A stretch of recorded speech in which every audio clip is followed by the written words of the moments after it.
Hello, everybody.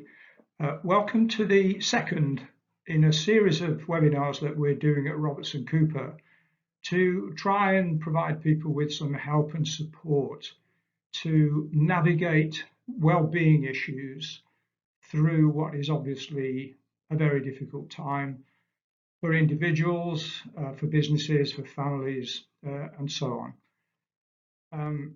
This, as I said, is the second in the series that we're doing, and I'm focusing today on a few things that should help people think about how to navigate, what to actually do. There's a lot of advice out there at the moment, a lot of it including 10 top tips and so on. I actually think that most people who give this some thought can actually come up with quite a few things that need to be done. But what's helpful, and that's what I'm hoping to provide today, is a little bit of a framework that helps you to focus specifically on the principles. And then within those principles, you can determine from your own particular perspective just exactly what the appropriate action is. In the first webinar, I introduced a couple of ideas, and I'll run through those very quickly. This is the first one, that we're going through a series of phases in what's happening here. A phase, the initial one of acute uncertainty, a second one where we're still pretty uncertain, but it's disruptive. We're beginning to settle, but it's difficult. There's no normality whatsoever.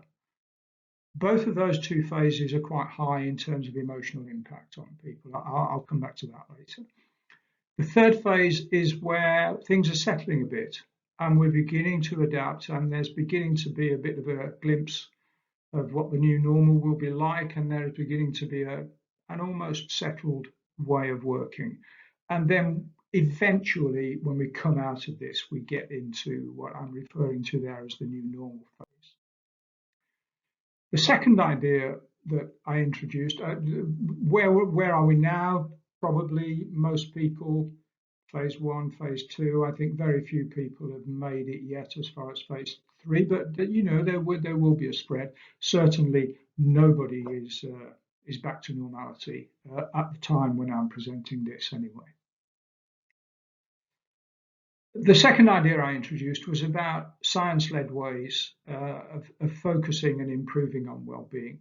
And the core part of that was building on literally decades of research that's helped us to understand the key factors that drive people's well-being when they're at work. And it doesn't matter if they're remote working, working out of the home, working in an office or wherever.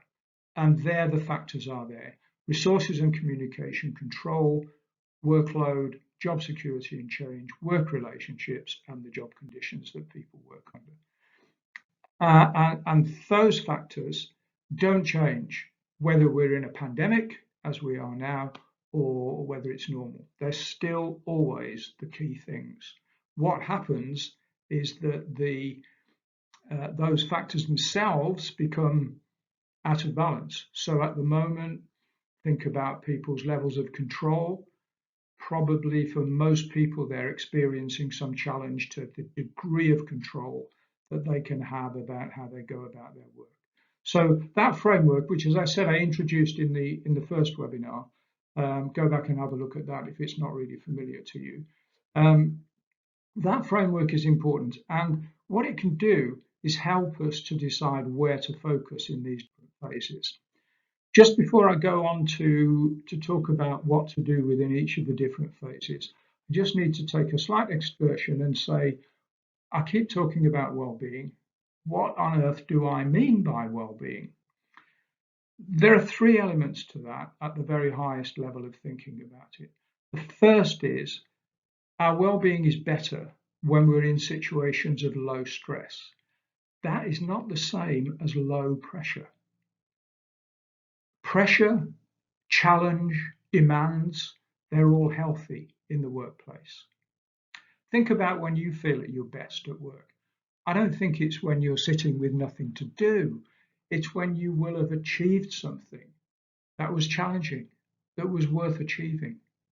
So high demands, if you can cope with them with resources, control, communication, etc., are quite healthy in the workplace.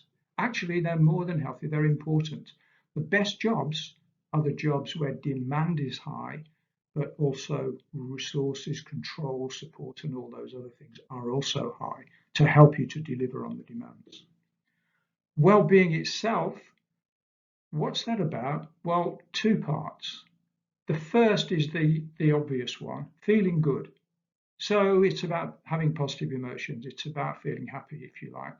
It's about not feeling low, etc. It's the opposite of that. But it's not the only thing. Again, let me illustrate that with a short example.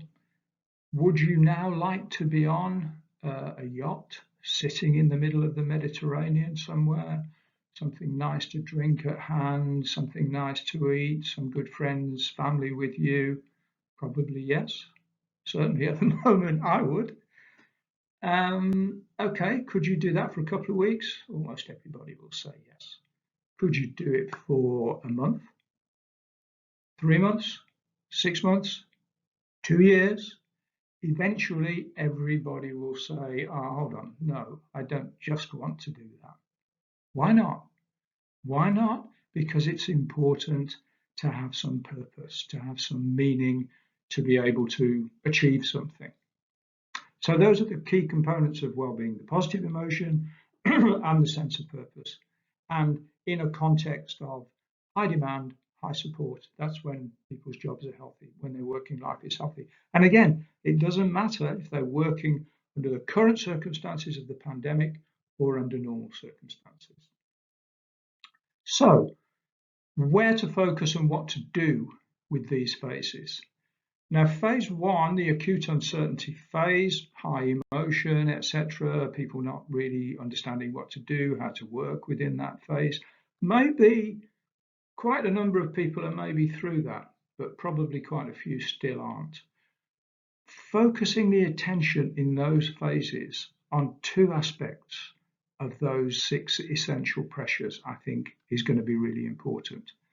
First, the resources and communication that people have in order to be able to work in the new way. And I don't think that matters whether you're a remote office-based worker now working from home, or if you're someone who goes out of the home and has to negotiate and work with other people. Keeping the communications going and making sure that people doing those jobs, whatever they are, have the resources to be able to do it. That's fundamental. The second thing is clearly people are worried. We know there's an economic almost catastrophe that's on its way. People will be concerned about their jobs, about the long-term security, etc. Anything that can be done in an honest way to actually help people understand that and feel some confidence about the future is really important in this phase. I said quite a few people are probably into phase two, working in a disrupted way in the new environment, not really fully adapting yet. Things are still changing, not quite sure when we're going to get into the next phase. Where do you focus there? I think the two areas here. The work relationships part is going to be very difficult under conditions of social distancing, remote working, etc. Again, whether you're in the home or out of it. Keeping those work relationships functioning on a good level and not allowing them either to atrophy or to become difficult is key in this phase. And the other thing that I think is key is the workload of people will have been disrupted. It's still being disrupted. And what level is it at? Has it sunk to almost nothing? Has it gone through the roof? And I've been talking to people where it's happened both of those ways. And the other thing that happens, I think, in this phase, remember the two elements of well-being, the positive emotions, but also the sense of purpose, the sense of meaning in what you're doing, the clarity about why you do what you do. That's something that's going to need re-energizing and focusing on in this second phase. So those are the two areas I think that are important in phase 2. As we move into phase 3, and maybe some people are getting there, maybe some people are not, most people probably not there yet, but a new kind of adaptation. It's not permanent, but we've kind of built ways of working and we're to a degree settled into those. We know there's going to be an emergence from those eventually, but at this stage, we've adapted reasonably well. Where to focus there? I think the focus changes then. Keep looking after those 6 essential sources of pressure. But I think then you can start to ensure that people are both able to cope with that third phase and being prepared for emerging into the new normal, phase 4. And in that phase, I think there are a couple of things to do. Developing resilience skills for people in the new circumstances. Old resilience skills won't necessarily be the things that are working at the moment. And second of all, equipping managers to understand how to manage in that adaptation phase and then eventually into the new normal. And how to do that, the detail of how to do that, I'll expand on a little more in a later webinar that's coming up in a while. One final thing to add to this, and this is a little bit a counsel of perfection, and not everybody will be able to do it, be able to afford to do it, have the skills to do it, be able to buy in some help to do it or whatever. But if possible, measure where people are throughout all of these phases on some key things, the sources of pressure that I've mentioned, those 6 essential areas there, but also tracking their sense of purpose, their self-reports on their levels of performance and productivity, and if possible, their self-reported levels of mental health and physical health.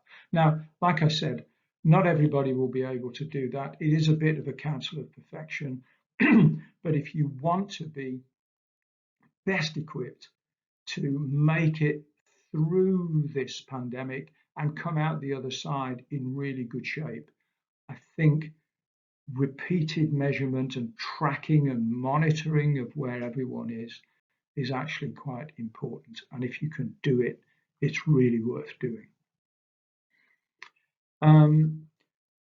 We can help with that at Robertson Cooper.